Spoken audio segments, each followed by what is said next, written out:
I am sure it's a misunderstanding, but you know, there is a rumor going around about churches raiding churches, so we'll talk. I'm sure that's going to be worked out fine. Would you go back to the DMZ to meet with the North Korean leader? I loved it. And I walked up the middle and I looked in the window and I saw more guns, and yet I felt safe.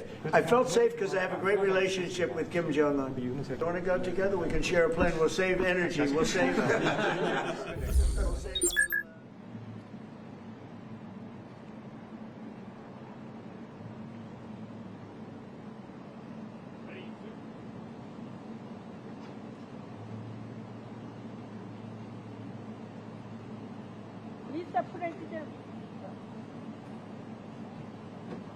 Mr. President, are you worried about the purges in Korea? What is your message to South Korea? Are you worried about the purges in Korea, please? What is your message to South Korea? Are you worried about Korea, about purges in South Korea? You said you are...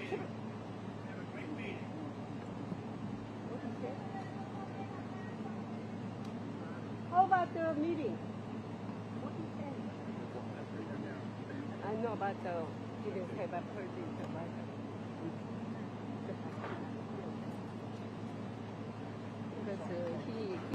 It's an honor to be with President Lee of South Korea. We've known each other and gotten along very well. We have some additional trade because I hear they want to renegotiate the deal, but that's okay. I don't mind that. That doesn't mean they're going to get anything, but I don't mind. But we're going to have some very serious discussions about different things, including trade, where we do a lot of trade with South Korea, as you know. We are thinking about contracting some ships. They build them very well in South Korea. They're also thinking about coming to our country with some shipyards to start us on the process of building ships again. You know, at World War II, we'd build a ship a day. And today we don't build ships anymore, which is ridiculous. We're going to start that again. But we were like you. We were building ships all the time for everybody. And presidents and people allowed that to slip by, and now we buy ships. But we're going to be buying ships from South Korea, but we're also going to have them make ships here with our people, using our people, and we're going to go back into the shipbuilding business again, because really, essentially, we don't build ships anymore, which is ridiculous how that ever happened. But we were the best at it, and you can take a look at World War II in particular, where we were doing virtually a ship a day. And it's hard to believe these were tankers and different kinds of ships, but we were very active. And you see a lot of those shipyards sitting there idle, but they're not so idle anymore. And you're going to come in also, and you're going to be doing a lot of ships in this country, so I look forward to that. But we have a lot of other trade things. They're a big purchaser of our military equipment. We make the best military equipment in the world, and you saw that recently with take a look at what we did with the B-2 bomber, which you have one right there. They gave that to me. I guess the company gave that to me. The B-2 bomber was so successful in what took place in the little excursion that we made, 36 hours, and it wiped out the, nobody's ever seen anything like it. 36 hours back and forth. Not a thing went wrong, not a screw was missing, not a bolt was missing, not a plane had not even a little bit of a problem.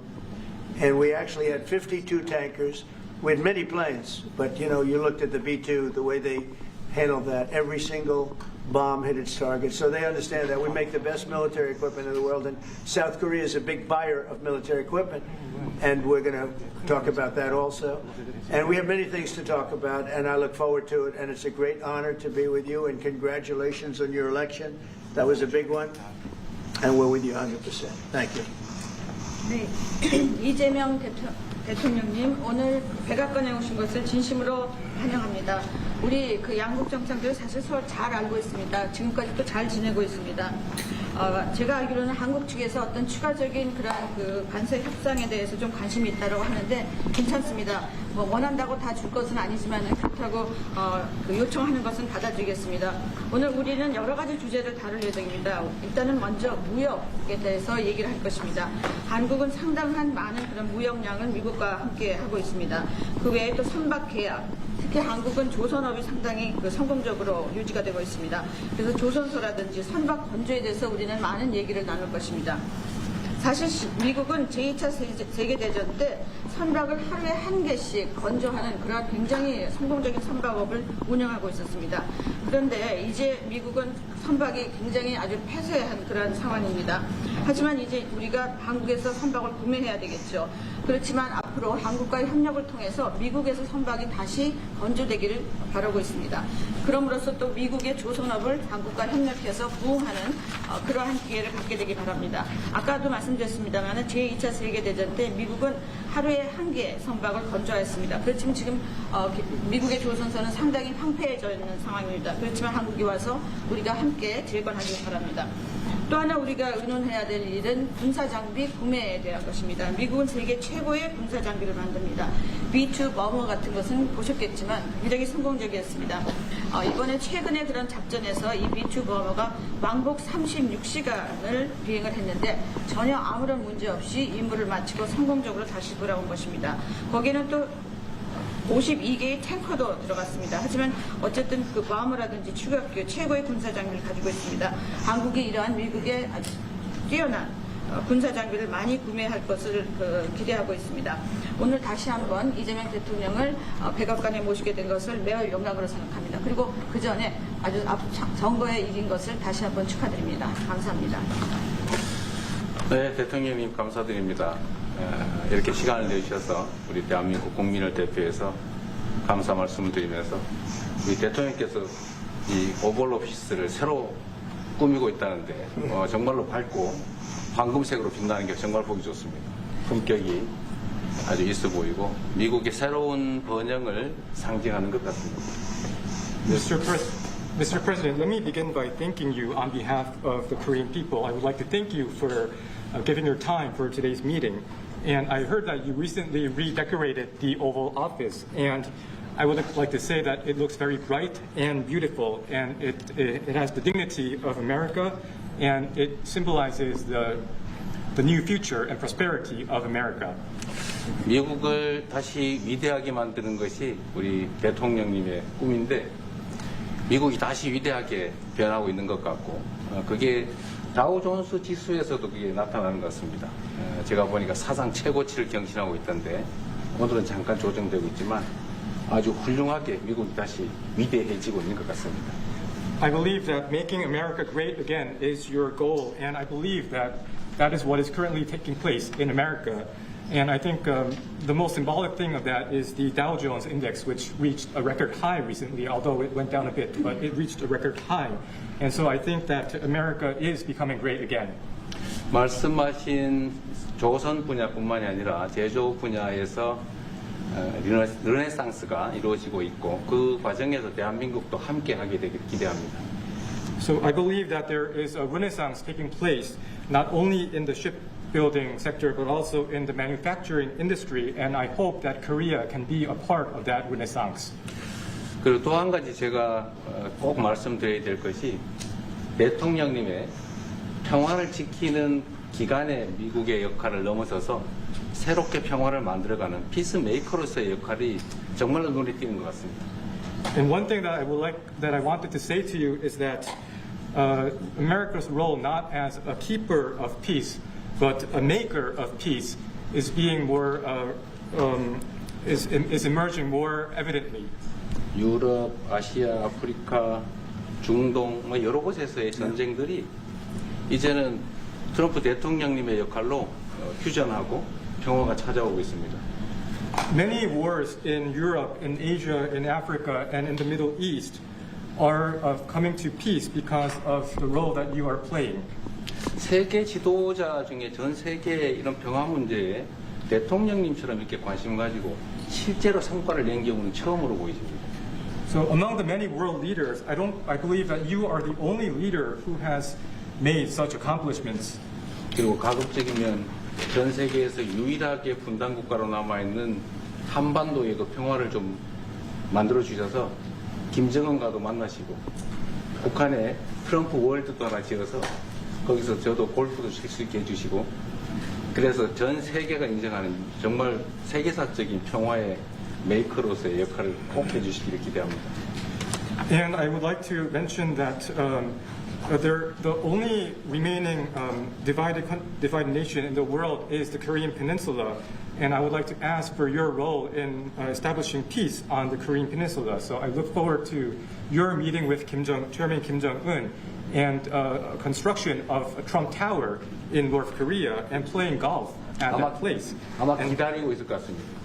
다시 한 번만. 기다리고 있을 것 같습니다. So I believe he will be waiting for you.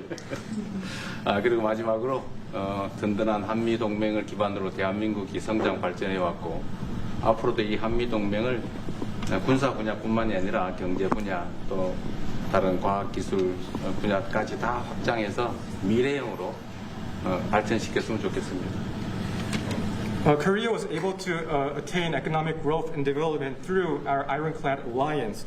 And going forward, I hope to develop our alliance into a future-oriented alliance that encompasses areas not only limited to security, but also the economy and science and technology. 대한민국 국민들은 트럼프 대통령님에 대해서 정말로 큰 기대를 가지고 있다는 말씀을 드리면서 다시 한번 이런 시간 내주셔서 감사드립니다. The Korean people have great expectations for you, Mr. President. Thank you once again for your time.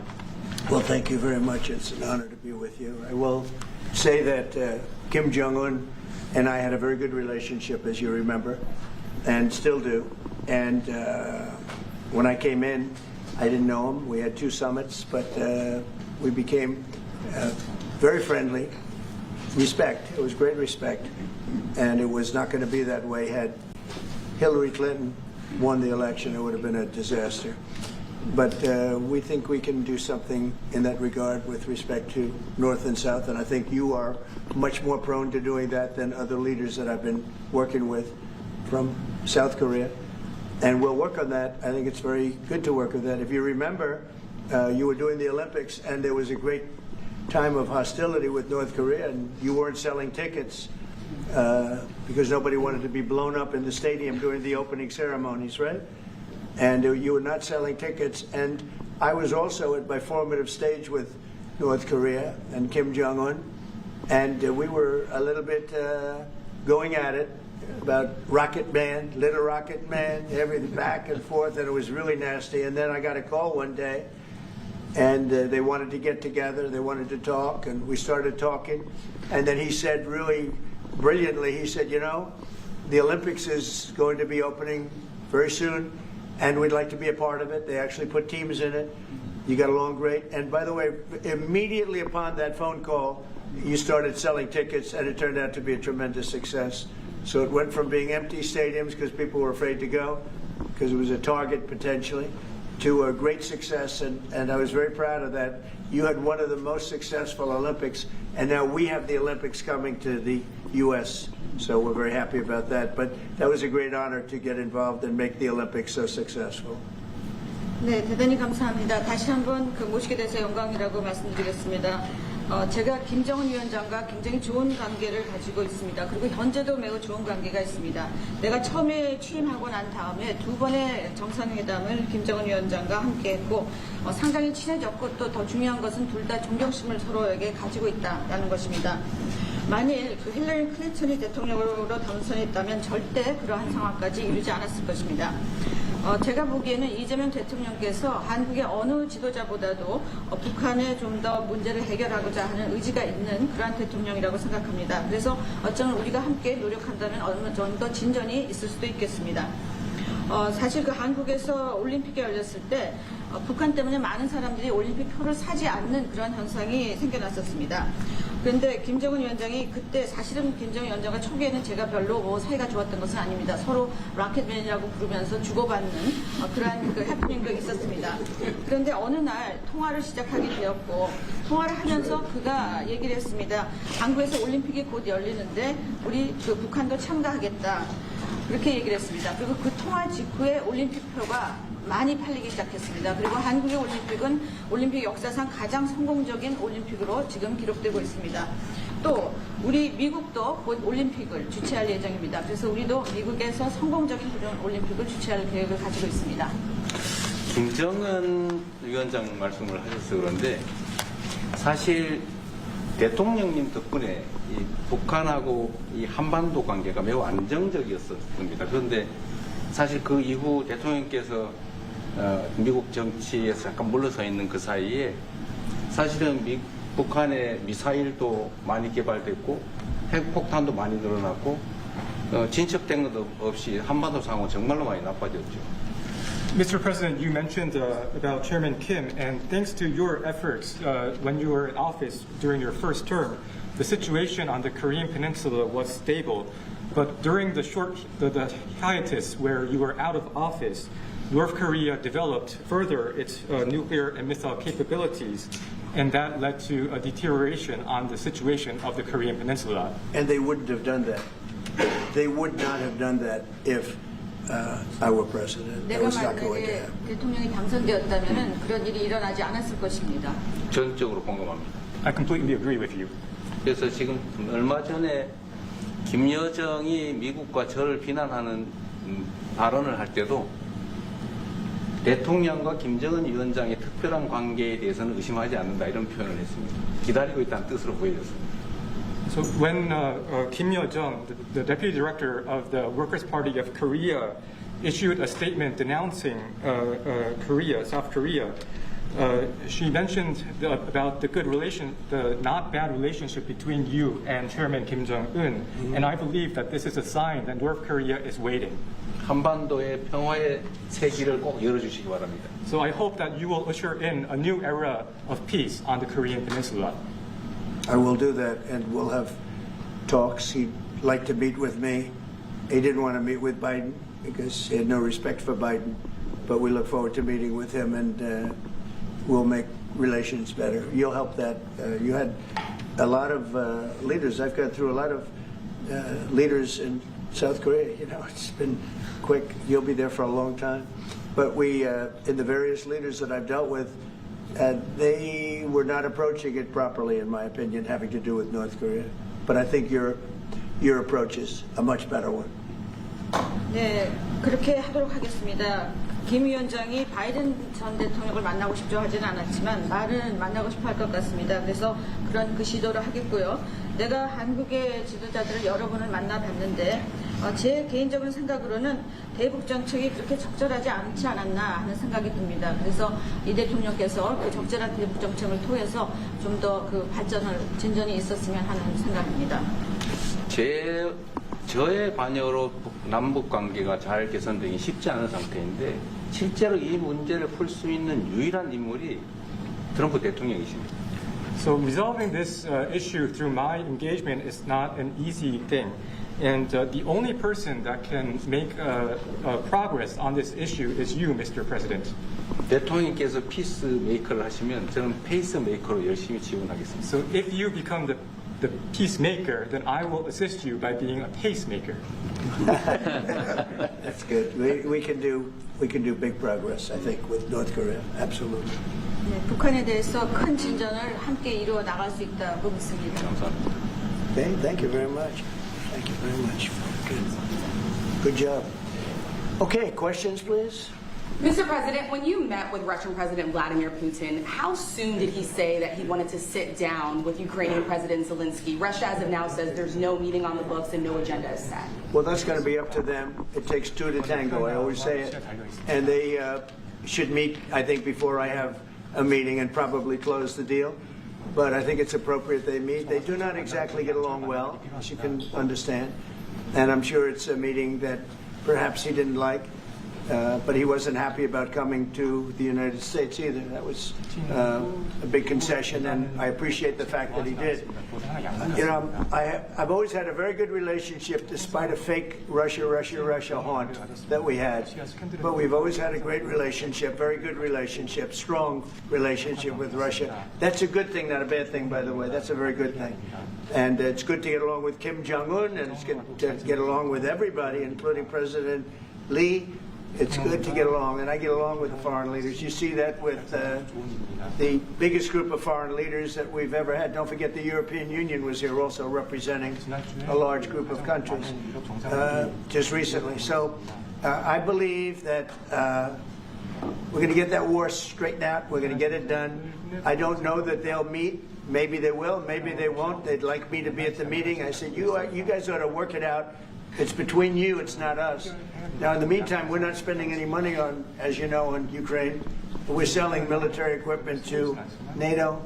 NATO now is taking in, excuse me, NATO now is taking in a large amount of money from the countries. They're taking in 5% of GDP versus 2%. They're paying the 5%. They never paid the 2%, most of them, or a lot of them. NATO has a lot of money. We are selling military equipment to NATO at full price, and NATO's distributing that equipment to wherever they are. I mean, perhaps to Ukraine. So NATO's working with Ukraine. Biden was giving hundreds of billions of dollars, just willy-nilly, just giving money. He had no idea where it was going. It was terrible what was happening. So we're not involved anymore in terms of the cost. We're in for $350 billion. As you know, I also got the rare earth deal done with Ukraine, which was worth much more than the $350 billion. But I'm not interested in the money so much, even though we've done a great job in that regard. I'm not interested in that. I'm interested in stopping a war where last week 7,109 soldiers died, both Russian and Ukraine. It's such a waste of life and humanity. They're not from this country. They're not from any other country other than Ukraine, for the most part, other than Ukraine and Russia. But it's a very important thing to me to stop it. I stopped 7 wars that were raging, one for 31 years, the Congo, and as you know, Rwanda, one for 35 years. I don't have to go into them. You know the list better than I do. But we stopped a lot of wars, including, you think about it, India and Pakistan, which was probably 2 weeks away from being a nuclear war. They were shooting down airplanes all over the place. So I'm very proud of that. I thought this would be, in many ways, the easiest way. I have a very good relationship with Putin. I thought it would be the easiest one to stop, and it's really not. It's very complex. It's very personal from their standpoint. There's tremendous dislike personally between the two men, and we're going to have to straighten that out. But I would like to see them meet first. They'd like me to be there. I may be there. I may not. I'll see. But I wanted them to work out their differences first, because it is ultimately between them. And when that happens, I think we'll get an end. How soon? Maybe they meet, maybe they don't. How long are you willing to let this play out? And if they don't meet, will there be consequences? And how soon for Russia? Yeah, there could be very big consequences, but we'll see what happens. There might be very big consequences, because this is something that has to end. This war would have never taken place, and for 4 years it didn't take place. But if I were president, this war would have never taken place. There has not been a war like this since the Second World War. This is the biggest thing that's happened in terms of warfare, wars. It's a whole new form of fighting. It's a drone fighting. It's a drone war. No, a drone war never existed before. And we're actually studying it from the standpoint of Pete Hegseth and everybody. We're studying it and studying it very carefully. This is a whole new form of war, but it's a violent war, and there has been nothing like this since the Second World War. So we'll see what happens over the next week or two, and at that point I'll step in very strongly, and if I have to be there, I'll be there. And we'll either have a deal or we won't. But a lot of people are dying, and I want to get us... Mr. President, Kim Jong-un wants to meet. When do you want to meet with him? With who? You said the North Korean leader wants to meet. How soon would you? Yeah, we want to have a meeting. I like to have a meeting. I got along great with him. You know, you were there. We even had a press conference. He had his first press conference. Kim Jong-un had a press conference. This was a little different press conference. I said, have you done a press conference before? No. And you know what? He did great. It was a great press conference, actually. It was historic. I doubt he's done one since. But I said, would you like to meet the fake news? Because whatever you want to do. And they came in like you've never seen anything like it. And then he said, enough. And that was the end of the press conference. That was the end. It ended very rapidly. But I think he had a good time. I look forward to meeting with Kim Jong-un in the appropriate future. Will you reduce the number of forces in South Korea so that the United States can have more flexibility in the region? Say it. Would you consider reducing the number of U.S. forces in South Korea so that the United States can have more Well, I don't flexibility want in to the say region? that now, because we've been friends and we're friends. And look, we have a lot of people over there. We have over 40,000 troops in South Korea. As you know, South Korea agreed to pay for that during my last term, and then when Biden came in, they complained to Biden that I wasn't a nice person, and he agreed not to pay. He gave up billions of dollars. We were getting paid billions of dollars, but then Biden ended that for whatever reason. It's unbelievable that he did. But we have a very good relationship militarily. They would say, but we gave you land. I said, no, you didn't. You lease us land. There's a big difference between giving and leasing. And maybe one of the things I'd like to do is ask them to give us ownership of the land where we have the big fort. You know, we spent a lot of money building a fort, and there was a contribution made by South Korea, but I would like to see if we could get rid of the lease and get ownership of the land where we have a massive military base. Okay? Mr. President, how are you? Thank you, Mr. President. How are you planning to make? I also want to ask this question to Mr. President. Who are you with? I'm Song Mi-jin. I am from South Korea's Arirang TV. Good. Thank you so much. So, as mentioned earlier, United States is South Korea's most important and closest ally. So, in this point of view, I would like to ask you and also President Lee, what do you think are the key ways to make the South Korea-U.S. alliance greater? Well, I think it's great now. I feel very warmly toward South Korea. I will tell you that I have a lot of people in business that I deal with that are from South Korea. They love Trump because they feel I've saved. I think you would have had a nuclear war if I weren't. I think you would have had a nuclear war, North Korea and South Korea. I think it would have been a disaster. You're only 60 miles away from Seoul. They don't even need nuclear. They have their cannons, you know, howitzers, and they have them buried in the mountain. You know what I'm talking about. And I think you would have had, if I didn't win that election, if Hillary Clinton, crooked Hillary, won that election, I think you would have had a nuclear war. It would have taken place, and it would have been horrendous for everybody, including them. It would have been very bad for them because we would have had to enter the picture, and we are the most powerful nuclear country in the world by far. Russia's second, China's third. China's going to catch eventually, 5 or 6 years. They're working to catch. One of the things we're trying to do with Russia and with China is denuclearization. And it's very important. One of the things I discussed with President Putin the other day, it wasn't just that, it was also other things. And I think the denuclearization is it's a big aim. But Russia's willing to do it, and I think China's going to be willing to do it too. We can't let nuclear weapons proliferate. We have to stop nuclear weapons. The power is too great. Okay? Thank you. Mr. President, I'd like to ask you further question about South Korea and U.S. alliance. I'm Anna from the Korea Times. Good. And I'd like to ask you about the trade deal that's on the table. Yeah. You mentioned about the shipbuilding industry, and President Lee mentioned about the manufacturing industry. And what other areas or sectors that you intend to focus on this trade deal? Because Korea is bringing in many investments and create jobs as well. So I'd like to know the opinions of both, how to get a beneficial outcomes for both countries through this deal. Well, we're going to get along great because we really sort of need each other. We love what they do. We love their product. We love their ships. We love a lot of the things that they make. And they love what we have. We're dealing with them on Alaska having to do with the oil. You need oil and we have it. So we have a big advantage in that way. We have more oil and gas and coal and energy than any other country in the world by far. No, for whatever reason, God was very good to us. He gave us the greatest. We didn't use it. We started to use wind. Wind doesn't work. They started to use solar panels that took over the land all over the Midwest, where the farmers said, what happened to my land? They'd have a 10-mile by 10-mile solar field that they couldn't farm, the most valuable farming land in the world, probably the most vibrant in the world. And they put solar plants all over the place. It's ridiculous. Big, massive black fields of solar that all comes out of China, or plastic, all comes out of China. But we have the greatest amount of energy in the world, and we're dealing with South Korea, as you know, in Alaska, and we're going to be making a deal, a joint venture with South Korea. Japan is involved also, very strongly involved. So we have Japan and South Korea, and we're actually the closest. You know, it seems like quite far away. Alaska and but actually it's right up the little ocean, right up the little Pacific Ocean.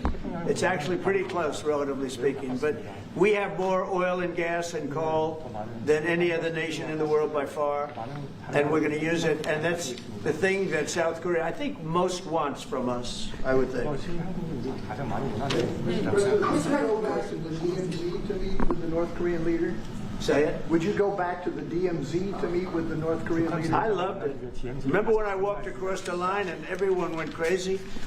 Especially Secret Service, I would say they were going. And I looked into those windows, you know, the windows, the glass, that you could only see if you looked direct, because there was all sorts of stuff. But I looked in and I saw more rifles pointing at me than you could. There were a lot of rifles in that building. The Secret Service was not happy. You know the buildings I'm talking about? The two blue buildings on each side. And I walked up the middle and I looked in the window and I saw more guns in that room than I've ever seen in my life. I looked at the other side and it was the same thing. And yet I felt safe. I felt safe because I have a great relationship with Kim Jong-un. I hope it stays that way. I think it will. I have a very good relationship. I understand him. I spent a lot of free time with him, talking about things that we probably aren't supposed to talk about. And, you know, I get along with him really well. I think he has a country of great potential, tremendous potential. Is it possible to meet him this year or maybe next year? Well, I'm meeting a lot of people. I mean, it's hard to say that, but I'd like to meet him this year. President Xi would like me to come to China. It's a very important relationship. As you know, we're taking a lot of money in from China because of the tariffs and the different things, and it's a very important relationship. We're going to get along good with China. I hear so many stories about we're not going to allow their students. We're going to allow their students to come in. We're going to allow. It's very important. 600,000 students. It's very important. But we're going to get along with China. But it's a different relationship that we have now with China. It's a much better relationship economically than it was before. With Biden, boy, what he allowed that, I mean, they just took him to the cleaners. You know the expression? They took him to the cleaners. I'm sure they have an equal expression in South Korea, but they took that guy out for a ride like nobody's ever been ridden before. Terrible. But we have a very strong relationship, Howard, I would say, economically with China now, getting much better. They have to give us magnets. If they don't give us magnets, then we have to charge them 200% tariff or something, you know. But we're not going to have a problem, I don't think, with that. I think that's perhaps behind us. You know, China intelligently went and they sort of took a monopoly of the world's magnets. And nobody needed magnets until they convinced everybody 20 years ago, let's all do magnets. There were many other ways that the world could have gone. But so it'll take us probably a year to have them. We're heavy into the world of magnets now, only from a national security standpoint. But we have a powerful thing. It's airplane parts. They have many Boeing jets. You know, they had 200 jets that didn't fly. And I've sent them all, based on his word, I sent them all of the parts so their planes can fly. I could have held them back. I didn't do that because of the relationship I have. And their planes are now flying. You know, we had 200 of their planes were unable to fly because we were not giving them Boeing parts purposely, because they weren't giving us magnets. Therefore, we weren't giving them. But we have a much more powerful thing, that's tariffs. If we want to put 100%, 200% tariffs on, we wouldn't do any business with China. And, you know, it would be okay, too, if we had to. But the magnet situation, we have tremendous power over them, and they have some power over us with magnets. We're going to have a lot of magnets in a pretty short period of time. In fact, we'll have so many we won't know what to do with them. But you know the story. It's a very interesting history with magnets. And it really is because presidents, not being business people, they allowed that to happen. And they shouldn't have. But we have much more. I mean, look, in terms of playing the cards, we have much bigger and better cards than they do. But with that being said, I think we have a great relationship. I spoke to President Xi fairly recently, and at some point, probably during this year or shortly thereafter, we'll go to China. And I think we're going to see a magnificent sight. It's a great country. Mr. on the National Guard, you and President Lee actually are planning to go to China. You mentioned either this year or next year. Could you please share more details about your plans going to China and also President Lee? Well, maybe we'll go together. Do you want to go together? We can share a plane. We'll save energy. We'll save a little, the ozone layer. Remember President Obama used to talk about the ozone layer, and then he'd fly to Hawaii to play around the Gulf in a 747. Mr. President, on Would the you national... accept the invitation, Mr. Lee? 중국에서 만약 I was sort of meant jokingly, but if you want, you can come. 대통령하고 같이 가면 좋겠습니다. I would like to go together with President. Do I accept? He doesn't accept.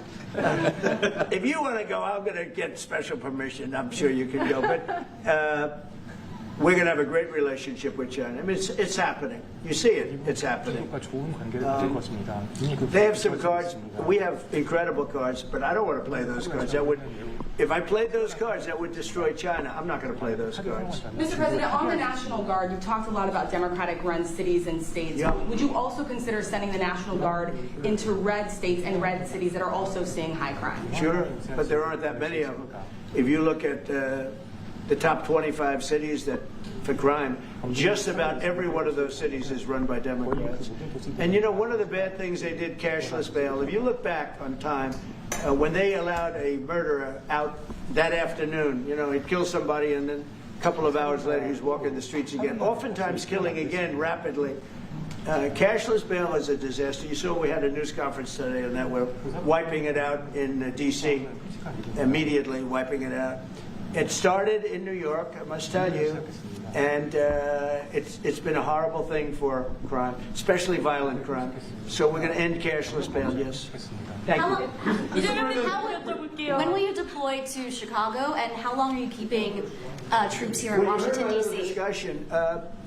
I really want to be appreciated. You know, when we go into a city and wipe out the crime, so D.C., it sounds so horrible. I'm embarrassed to say it in front of you because they don't have anything like this.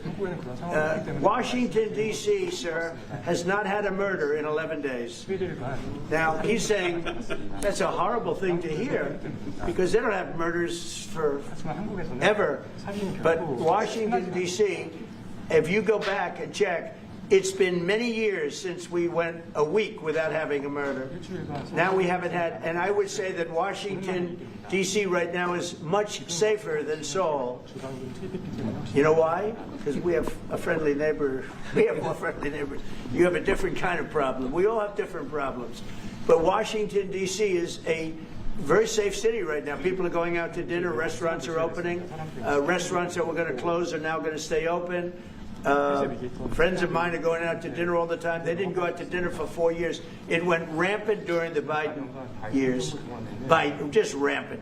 That's why Susie is very close to the mayor and has a lot of respect for her, but I view it maybe a little differently because the mayor would say that it's gotten better. For 30 years it's gotten better. No, it's gotten worse.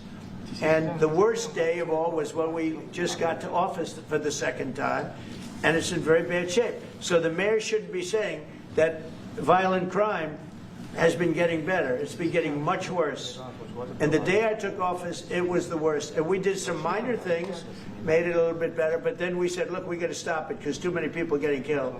And we have not had a murder in 11 days. It sounds crazy. I hate to say this in front of this gentleman who I respect because they don't have murders for years.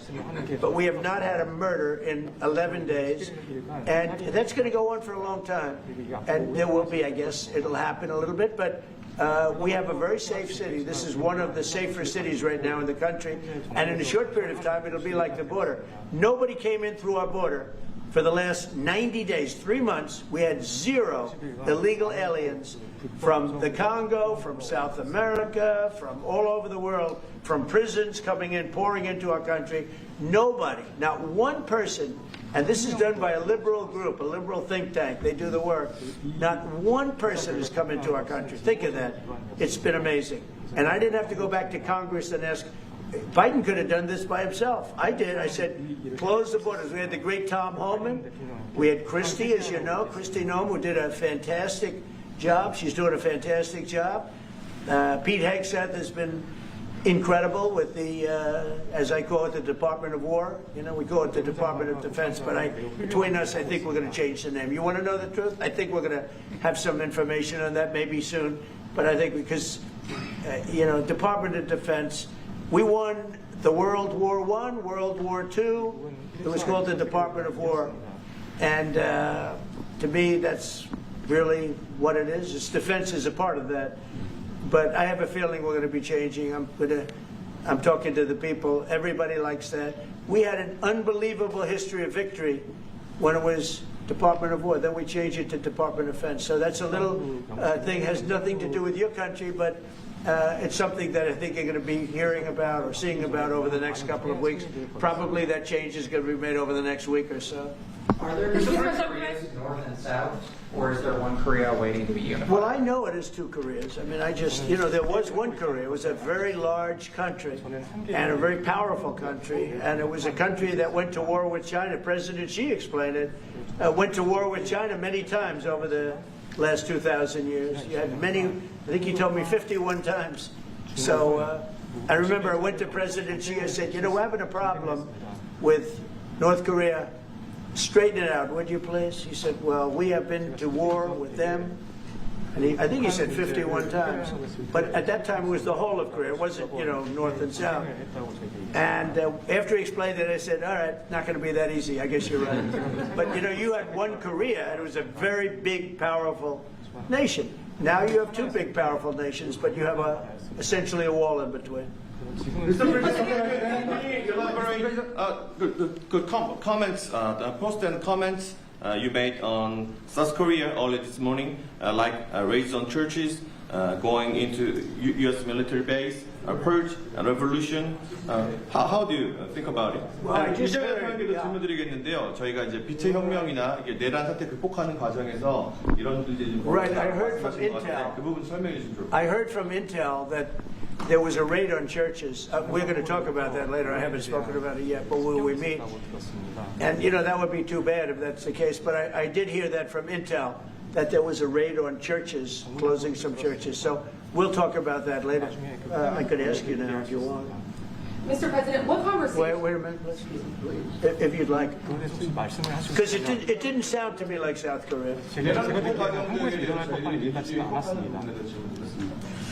아주 간단하게 말씀을 드리면 지금 대한민국은 아시는 것처럼 친위 쿠데타로 인한 혼란이 이제 극복된 지 얼마 안 된 상태고 그 내란 상황에 대한 국회가 임명하는 국회가 주도하는 특검에 의해서 사실 조사가 진행 중입니다.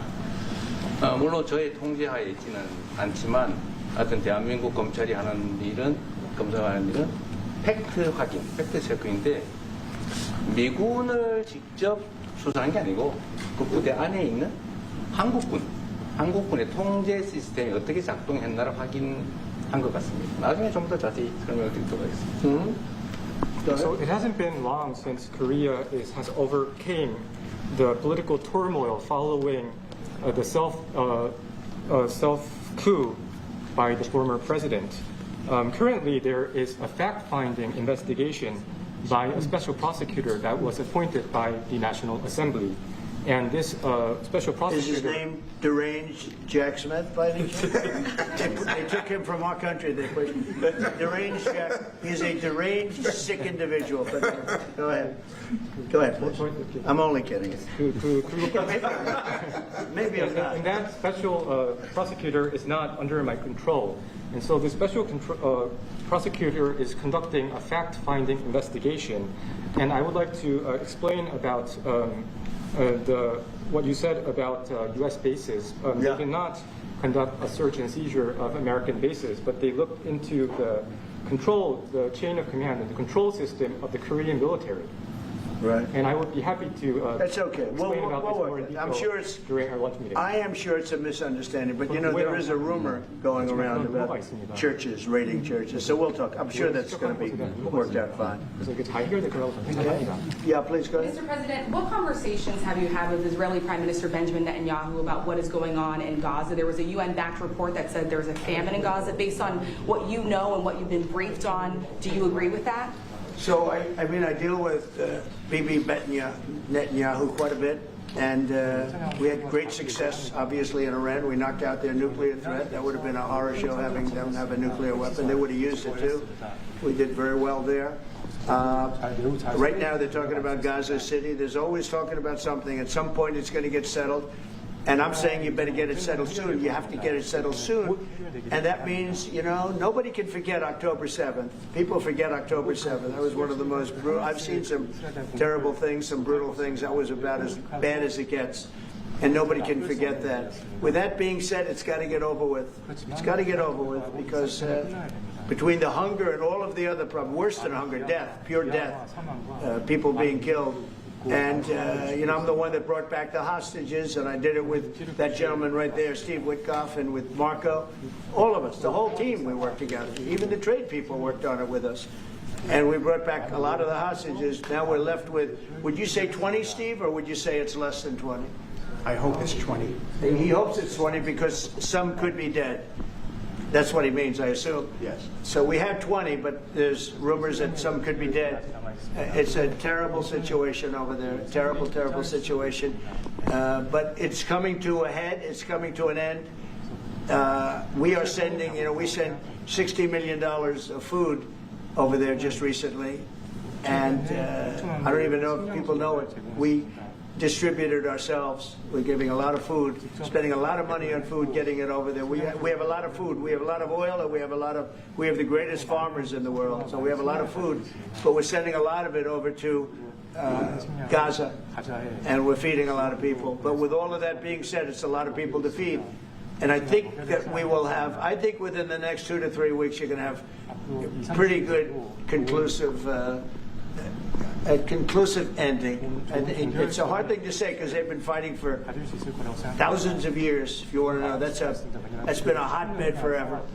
But I think we're doing a very good job. But it does have to end. But people can't forget October 7th either.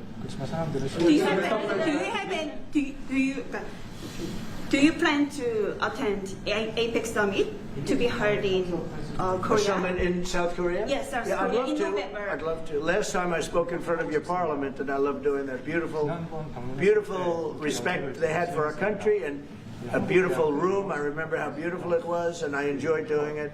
No, I could see going. I think I'm going for a trade meeting to South Korea pretty soon. You're hosting a trade meeting. So I can sneak away from that trade meeting and we'll go and do something for the president if he'd like me to do that, okay? But so we'll be going there fairly soon. You know about that? If you attend, then it's a good chance to meet up Kim Jong-un again, or maybe Xi Jinping. Then how do you think of it? You mean set them up together? Yes. That'd be interesting. We'll arrange a meeting between you and Kim Jong-un. Would you like that? That's a very tough question right now. I don't know where that question is leading. Anyway, look, I get along great with Kim Jong-un, and if whatever I can do having to do with South Korea and getting people together, you should get together, right? Yes, ma'am. Beautiful yes. smile. Yeah. All right. And then she'll turn out to be the worst one in the room. I will ask about Masca project. Masca project. Shipbuilding. Yeah. Oh yeah, sure. Yeah. We're going to do that. Yeah. I think we're going to do that very strongly. We're going to have a big, within a period of, you know, it takes a while. That's a hard one to start. Some companies you can start easily. Shipbuilding's a tough one to start, but we'll be doing that. Now, with that being said, we make the best submarines anywhere in the world. We make submarines. We're 25 years ahead of anybody else in submarines. So we do that, you know, we do that. But we really gave up the shipbuilding industry foolishly many years ago. But we're gonna start it up again. We're gonna be making our own ships again soon. Okay, how about one or two more? Mr. President, have you been briefed on the search of John Bolton's home and office from Friday? Have you been briefed on that? I have not been briefed. No, I read it just like you did. I was never a fan of his. I thought he was stupid. I thought he was, you know, a guy that only wanted to go into war. He liked killing people. I thought he was essentially a bad guy, but I'm not involved in that. No, you'd have to ask Pam Bondi about that. Are more raids like that coming, sir? Are more raids like the one on John Bolton's house coming? More raids? I don't know. You'd have to ask the Department of Justice. They raided my house, I can tell you that. They did a big raid on my house. They took away everything that wasn't pinned down, and they took away some of that too. No, they raided Mar-a-Lago. They started that. These were bad people that we had in our government before. They raided Mar-a-Lago. They went into my wife's area. They went into my son's area, my young son. And what they did was a disgrace. But how did it work out? Oh, I see. We're in the. I guess it didn't work out too well for them, did it? They are bad people. They're sick. They're sick people, and they came in with their guns into Mar-a-Lago. Like 98 people. I wasn't there. Fortunately, I wasn't there. But they are very evil, very sick people. That group, and if they would have won the election, this country wouldn't exist as we know it. This country would have been a failed country. And now it's the hottest country anywhere in the world by far. We are the hottest country in the world by far. Okay. Mr. President? Yes, sir. Go ahead. Yeah. President Lee met with the Japanese Prime Minister before this summit. That's good. So is there something to discuss regarding the cooperation among South Korea, U.S., and Japan? I think so. Look, Japan is a great ally of us, and I had a little bit of a hard time getting you two together because you're still thinking about comfort women, right? Comfort women. That's all they wanted to talk about was comfort women. And I thought that was settled a few times over the decades. But there is an overlapping problem with that. Perhaps I'm wrong in saying it. Perhaps this isn't right, but the whole issue of the women, comfort women, very specifically, we talked, and it was a very big problem for Korea, not for Japan. Japan wanted to go. They want to get on, but Korea was very stuck on that. You understand? So I don't know. Perhaps you'd like to answer. It's a good question. It was hard getting Japan and Korea together because of what took place a long time ago. But Japan wants to do it, I can say. Korea is a little bit more tenuous, please. 지금 질문은 그 3자 협약에 대해서. 우리 한미일 협력은 매우 중요한 과제고 또 한미 관계의 발전을 위해서도 한일 관계가 어느 정도 수습이 돼야 됩니다.